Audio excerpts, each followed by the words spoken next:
une jeune fille de 18 ans sort acheter un cadeau pour son petit ami. En 4 minutes, elle est enlevée en plein jour devant des caméras. Son téléphone aurait pu la sauver, mais l'opérateur refuse de donner sa position pendant 4 jours. Quand on retrouve enfin son corps, il est trop tard. Et l'homme qui l'a tué? Un père de famille, sans histoire, que personne ne soupçonnait. Kelsey Smith, l'affaire qui a changé la loi aux États-Unis.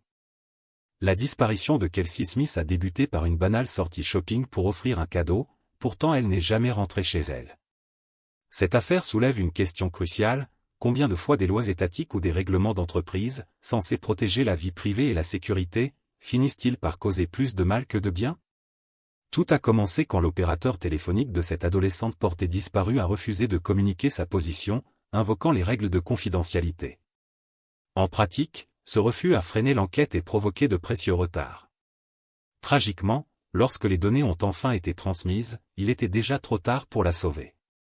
Ces drames montrent qu'un accès rapide à ce type d'informations peut parfois faire la différence entre la vie et la mort. Le meurtre de Kelsey Smith, survenu à peine un mois après ses 18 ans, a bouleversé non seulement les États-Unis, mais le monde entier. Les médias du globe entier s'en sont emparés. Kelsey a été enlevée en plein jour dans une zone très fréquentée, et son corps, portant d'évidentes traces de violence, a été retrouvé en périphérie de la ville.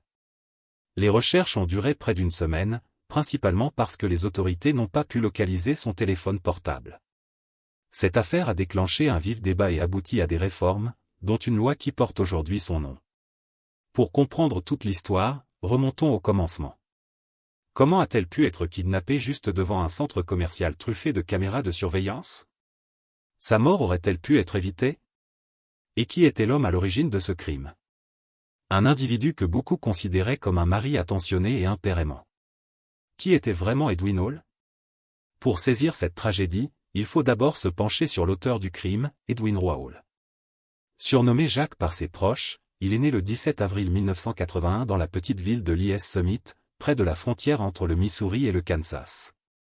Deuxième enfant d'une famille rongée par la misère et les difficultés, Edwin a connu une enfance des plus rudes. Ses parents buvaient beaucoup, consommaient de la drogue, négligeaient leurs enfants et les maltraitaient. Plus tard, Hall a affirmé avoir été victime d'abus sexuels à l'âge de 5 ans de la part de son oncle, le frère de son père. Cette allégation n'a toutefois jamais été prouvée ni infirmée avec certitude. Beaucoup ont soupçonné que cette histoire ait été inventée par son avocat pour le présenter comme une victime des circonstances lors du procès et tenter d'alléger sa peine. Quoi qu'il en soit, à 6 ans, Edwin a été placé en foyer après l'incarcération de son père et la déchéance des droits parentaux de sa mère. Au fil des années, il a été ballotté entre plusieurs familles d'accueil avant d'être systématiquement renvoyé à l'orphelinat.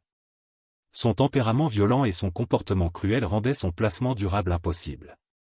Dès l'enfance, il montrait des tendances sadiques, notamment envers les animaux, qu'il prenait plaisir à torturer. Il refusait toute autorité, ce qui rendait sa prise en charge ingérable. Il désobéissait constamment, volait et fuguait. Sa dernière famille d'accueil l'a rendu aux services sociaux à 15 ans après qu'il a agressé sa demi-sœur avec un couteau. Bien que l'incident aurait pu tourner au drame, il a bénéficié d'une clémence et n'a pas été poursuivi. L'année suivante, il a de nouveau attiré l'attention de la police en frappant un plus jeune pensionnaire de l'orphelinat à la tête avec une batte de baseball. À l'âge adulte, son casier judiciaire paraissait vierge et, en apparence, il semblait s'être assagi. À 20 ans, il paraissait plus stable et responsable. Il s'est marié avec une femme prénommée Alita et, environ 1 an et demi plus tard, ils ont eu un fils. Edwin gagnait sa vie avec son vieux pick-up Chevrolet des années 1970 en transportant des marchandises. Aux yeux de ses voisins, il passait pour poli, discret et abordable. Un mari dévoué, un père attentionné, l'image même de l'homme ordinaire. Pourtant, Edwin Hall menait une double vie, une réalité qui n'a éclaté qu'au moment où il a comparu pour des crimes effroyables. Sa victime était Kelsey Smith, née le 3 mai 1989 à Overland Park, deuxième plus grande ville du Kansas. Kelsey était le troisième des 5 enfants de Gregory et Missy Smith, une famille chaleureuse et très soudée. Elle a grandi auprès de ses aînés, Steve et Lindsay, ainsi que de son petit frère et de sa petite sœur, Zach et Kathy, à qui elle était profondément attachée. Son père, Gregory, Greg, Smith, ancien militaire de l'US Navy et ex-policier, avait consacré plus de 20 ans aux forces de l'ordre avant une retraite bien méritée. Sa mère, Missy Smith, travaillait dans le milieu hospitalier et parvenait, malgré un emploi exigeant, à élever 5 enfants tout en maintenant une maison accueillante et harmonieuse. Dès son plus jeune âge, Kelsey se distinguait par sa vivacité, sa sociabilité et son énergie théâtrale. Elle adorait chanter et danser. Elle suivait des cours de musique, apprenait plusieurs instruments et participait avec enthousiasme aux pièces de théâtre et aux chorales du lycée. En dehors des arts, elle était aussi passionnée de sport, gymnastique, football. Elle accompagnait souvent son père et ses frères pour encourager l'équipe locale. Avec son humour vif, ses nombreux talents et son charme naturel, elle comptait un large cercle d'amis et marquait positivement tout ce qu'elle croisait. Kelsey adorait les animaux et rêvait de devenir vétérinaire après le lycée. Durant sa dernière année, elle jouait de la clarinette dans l'orchestre municipal, ce qui lui a permis d'économiser à 16 ans 6 mois pour s'offrir sa toute première voiture, une Buick Regal de 1987. Ses parents n'étaient pas ravis que la voiture soit plus vieille qu'elle et proposaient de participer à l'achat d'un modèle plus récent et plus sûr, mais Kelsey, fière de son indépendance, a poliment refusé leur aide. La famille Smith mettait un point d'honneur à offrir à ses enfants la meilleure éducation possible tout en valorisant leur développement personnel. La discipline tenait aussi une place importante, des règles claires étaient fixées et chacun devait s'y plier. L'une d'elles obligeait chaque membre à prévenir les autres de ses projets et à signaler tout retard. Kelsey, elle, était particulièrement responsable, toujours à l'heure, jamais de dépassement de couvre-feu, elle informait systématiquement ses parents de ses déplacements et de ses compagnies. Durant sa terminale, Kelsey a commencé à sortir avec un jeune homme nommé John Beer Smith. Pour elle, ça a été le coup de foudre, un amour profond, réciproque, digne d'un conte de fées. Ils ont accueilli ensemble l'année 2007 et, dès lors, sont devenus inséparables. John, d'1 an son aîné, dégageait une maturité et une responsabilité qui rassuraient Kelsey, il la traitait avec respect et tendresse. Les deux familles approuvaient pleinement cette relation.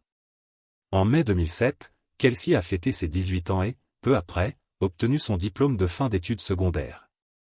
Elle était aux anges d'avoir été acceptée dans une université réputée du Kansas pour réaliser son rêve de devenir vétérinaire. Ces jours-là comptaient parmi les plus heureux et pleins d'espoir de sa jeune vie. Tragiquement, ce furent aussi les derniers.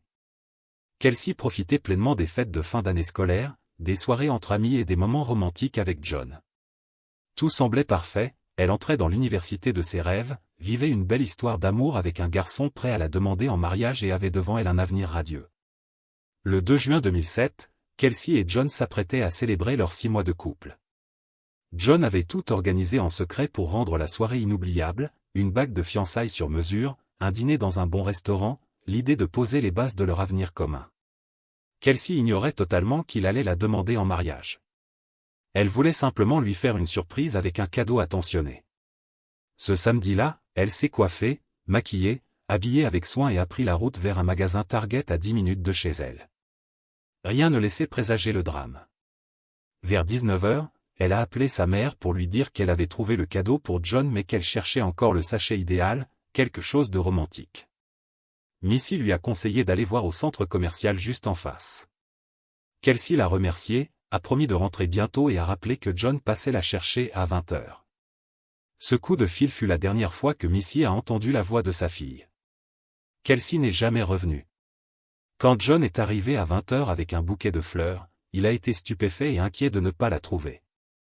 Ses parents étaient tout aussi affolés.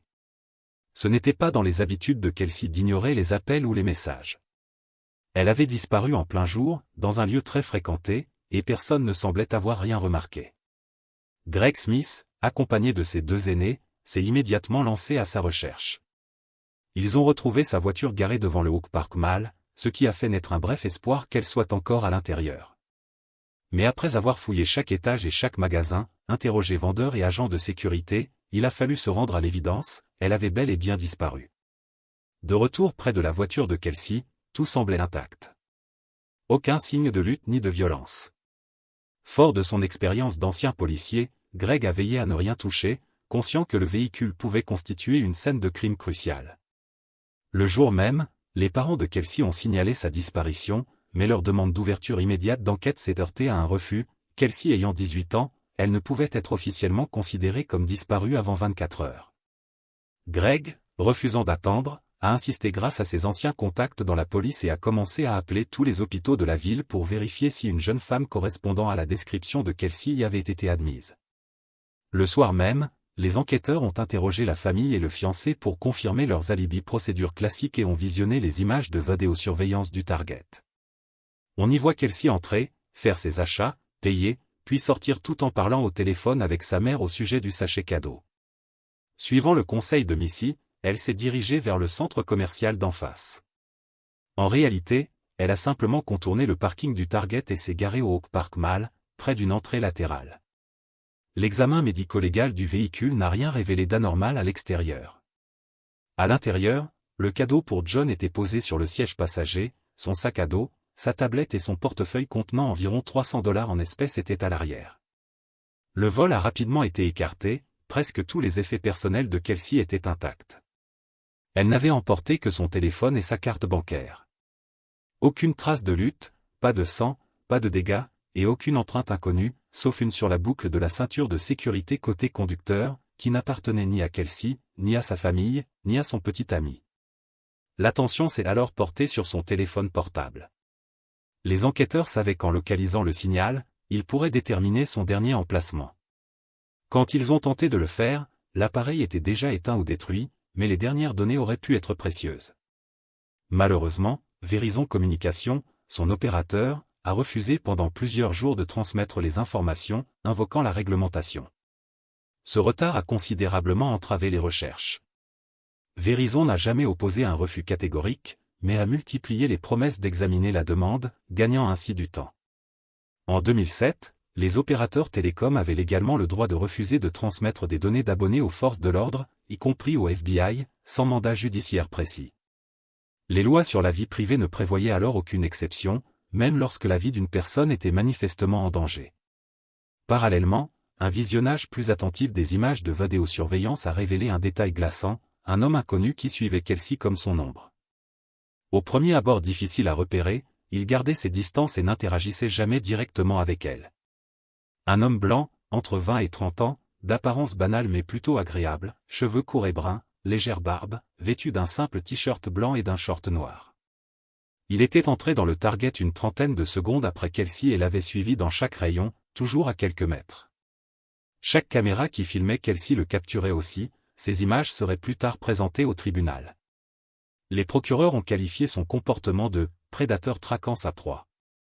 Après la sortie de Kelsey, il l'a suivie, s'est assuré qu'elle était seule, puis l'a pistée jusqu'au parking du Oak Park Mall au volant de son pick-up Chevrolet.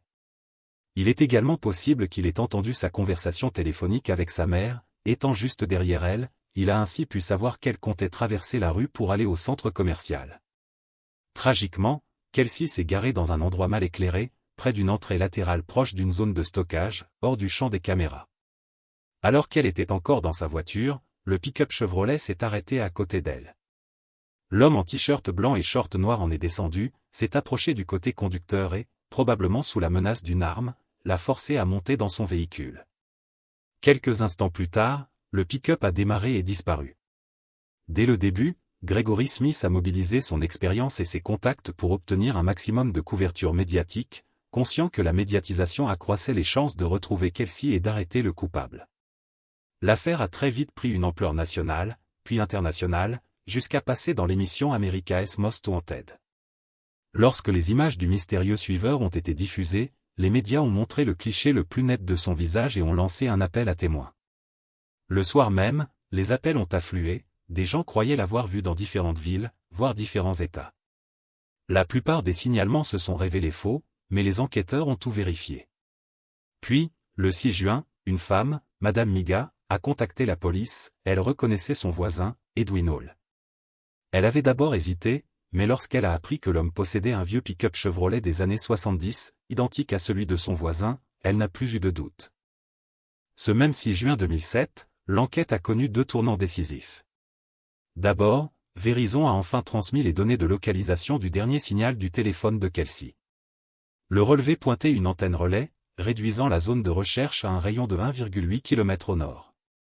En à peine 45 minutes, les autorités ont découvert le corps de Kelsey dans des buissons près du lac Longview, dans le Missouri, à une trentaine de kilomètres du lieu de l'enlèvement. L'autopsie a révélé qu'elle avait été violemment agressée sexuellement avant d'être étranglée avec sa propre ceinture. Son corps, nu, n'avait plus que la ceinture autour du cou. L'assassin l'avait abandonnée dans les fourrés, à peine recouvert de branches sèches. Pendant 4 jours, sous le soleil brûlant de juin, le corps de Kelsey est resté exposé aux insectes et aux animaux sauvages, le rendant presque méconnaissable. L'identification formelle a néanmoins été confirmée. Le second événement majeur de cette journée a été l'arrestation du principal suspect. Lorsqu'ils se sont présentés à son domicile, l'homme s'est montré calme et coopératif. Il a reconnu que ses amis l'appelaient Jacques et a accepté de les suivre au commissariat pour faire une déposition. Interrogé, il s'est présenté comme Edwin Hall. Quand on lui a montré la photo de Kelsey, il a nié l'avoir jamais vue. Même confronté aux images où on le voit la suivre dans le magasin, il a parlé de pure coïncidence, affirmant être venu faire ses courses sans même la remarquer. Edwin semblait convaincu qu'aucune preuve ne le relierait au crime. Il avait nettoyé son pick-up de fond en comble et avait utilisé un préservatif, pensant n'avoir laissé aucun ADN. Sûr de lui, il a même accepté de fournir volontairement empreintes digitales et prélèvements ADN. Sa confiance s'est effondrée quand les analyses ont révélé que son empreinte de pouce correspondait parfaitement à celle retrouvée sur la boucle de ceinture de Kelsey. Preuve irréfutable. La perquisition à son domicile a mis au jour une arme factice cachée, un pistolet à air comprimé portant des traces d'ADN de Kelsey sur le canon. Edwin Hall a alors été officiellement inculpé d'enlèvement, d'agression sexuelle et de meurtre. Cependant, comme l'enlèvement avait eu lieu au Kansas mais le corps découvert dans le Missouri, une question juridique complexe s'est posée, quel État était compétent? Cette question n'était pas anodine, car dans le Missouri, contrairement au Kansas, la peine de mort était possible. À l'approche du procès, Hall a mesuré la gravité de sa situation. Sur les conseils de son avocat, il a choisi de tout avouer dans l'espoir d'échapper à la peine capitale. Il a reconnu avoir repéré Kelsey dès son entrée dans le magasin et décidé de la suivre. À ses proches, il avait entendu sa conversation téléphonique et savait qu'elle allait traverser. Il a patienté, s'est assuré qu'elle était seule, puis l'a pistée jusqu'au parking voisin. Quand elle s'est garée dans un coin isolé, il a vu l'opportunité. Armé de son pistolet à air comprimé, il l'a interceptée alors qu'elle refermait sa portière, a forcé l'entrée de sa voiture. Au moment où Kelsey passait la ceinture de sécurité, il l'en a empêché, laissant ainsi son empreinte. Il a ensuite enfoncé le canon de l'arme dans sa bouche, la menaçant de mort, et l'a forcé à monter dans son pick-up. Sous la menace, il lui a fait conduire jusqu'à une zone isolée près de la frontière inter-État. Là, il l'a traîné dans les fourrés, l'a agressé sexuellement, l'a étranglé avec sa propre ceinture et a camouflé son corps sous quelques branches. Ensuite, il a nettoyé méticuleusement l'intérieur de son véhicule, effaçant empreintes et ADN, avant de cacher l'arme, encore porteuse de salive de Kelsey, chez lui. Interrogé sur son mobile, il n'a su donner d'explications claires, se contentant de dire qu'elle avait « de très belles jambes ». Au cours de l'enquête, plusieurs autres victimes sont venues témoigner, une voisine de 14 ans qui l'avait contrainte à des relations sexuelles sous la menace, une serveuse harcelée, un restaurant quitté sans payer. Des chefs d'accusation supplémentaires pour corruption de mineurs, harcèlement et vol ont été ajoutés. L'avocat de Hall a tenté de susciter la compassion du tribunal en évoquant l'enfance dramatique de son client, les maltraitances, l'abandon, les foyers. En vain. L'avocat fut d'ailleurs la seule personne à prendre publiquement sa défense. L'épouse de Hall, présente à chaque audience, est restée muette et ne l'a jamais soutenu. Le 16 septembre 2008, un juge du comté de Johnson a condamné Edwin Roy Hall à la prison à vie sans aucune possibilité de libération conditionnelle, pour une durée symbolique de 27 vies. À l'annonce du verdict, Hall a présenté ses excuses à la famille Smith avant de fondre en larmes. Il purge actuellement sa peine au centre correctionnel de Hutchinson, au Kansas. L'affaire a également donné naissance à la Kelsey Smith Act. Le refus de Verizon de transmettre pendant 4 jours la dernière position connue du téléphone de Kelsey a suscité une vive polémique. L'entreprise invoquait les lois sur la vie privée et la nécessité d'un mandat, ce qui aurait pris trop de temps. Si ce retard n'aurait de toute façon pas sauvé Kelsey, un accès rapide à ces données peut, dans d'autres cas, se révéler vital. Le Kansas a donc adopté en 2009 la Kelsey Smith Act, obligeant les opérateurs à communiquer immédiatement les données de géolocalisation en cas de menace de mort ou de danger grave. En 2021, 29 autres États, dont le Missouri, avaient adopté des lois similaires, suivies par l'Oklahoma, le Montana et l'Illinois. Depuis, Cette législation a permis de sauver de nombreuses vies. Par exemple, en 2015 à l'Anexa, Kansas, la police a localisé en 30 minutes un voleur de voiture qui avait emporté un enfant encore attaché dans son siège auto, grâce au téléphone oublié à l'arrière par la mère. En 2021, dans l'Illinois, une jeune femme tentant de se suicider en sautant d'une falaise a été sauvée, bien que grièvement blessée, grâce à la géolocalisation rapide de son portable. Fait notable, la famille Smith n'a jamais demandé que la loi porte le nom de leur fille. L'idée est venue du sénateur du Kansas, Rob Olsen. Après le drame, les Smiths ont créé une fondation pour soutenir les victimes de crimes et continuent de sensibiliser les jeunes aux questions de sécurité. Si cette affaire vous a captivé, n'oubliez pas de liker la vidéo et de vous abonner à la chaîne. Nous publions des affaires criminelles chaque soir. À la prochaine, restez prudents, restez vigilants.